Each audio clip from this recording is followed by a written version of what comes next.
পৃথিবীতে সবচেয়ে হতভাগা নারী বা পুরুষ হলেন তারা যারা অন্যের সামনে নিজের স্বামী, স্ত্রী বা নিজের পার্টনারের বদনাম করে।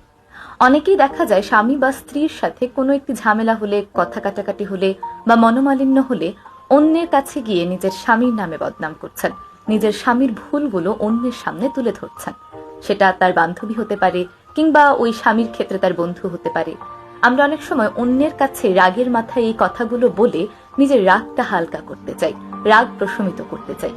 কিন্তু আপনি যখন আপনার বন্ধুর কাছে, আপনার বান্ধবীর কাছে আপনার স্বামী বা স্ত্রীর নামে বদনাম করছেন, তার ভুল জিনিসগুলো ধরিয়ে দিচ্ছেন, তখন একটি সময় পর দেখবেন আপনার সেই বন্ধু বা বান্ধবী আপনাকে সেই কথা বলে খোঁটা দিচ্ছে, খোঁচা দিয়ে কথা বলছে। তখন কিন্তু সেই জিনিসটি আপনার সহ্য হবে না।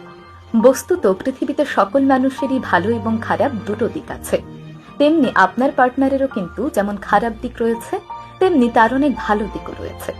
প্রয়োজনে তার ভালো দিকগুলো তুলে ধরুন, ভালো দিকের প্রশংসা করুন, কিন্তু তার খারাপ দিকগুলো, খারাপ গুণগুলো কখনোই অন্যের সামনে তুলে ধরবেন না। তাহলে আপনার এই দুর্বলতাটিকে অন্য মানুষ আঘাত করার জায়গা হিসেবে বেছে নেবে। কারণ দিন শেষে আপনার পাশে যদি কেউ থাকে, সে কিন্তু আপনার স্বামী কিংবা আপনার স্ত্রী। অর্থাৎ আপনার বিপদে আপদে, ভালো সময়ে খারাপ সময়ে আপনার সঙ্গী হিসেবে কিন্তু আপনার স্বামী বা স্ত্রী সব সময় থাকবে। তাই কখনোই নিজের পার্টনারকে অন্য কারো সামনে ছোট করবেন না, বরং নিজেদের সমস্যা নিজেরাই মিটিয়ে নেওয়ার চেষ্টা করবেন। বিশেষ করে বন্ধু কিংবা বান্ধবীর কাছে তো কখনোই এই জিনিসগুলো তুলে ধরবেন না।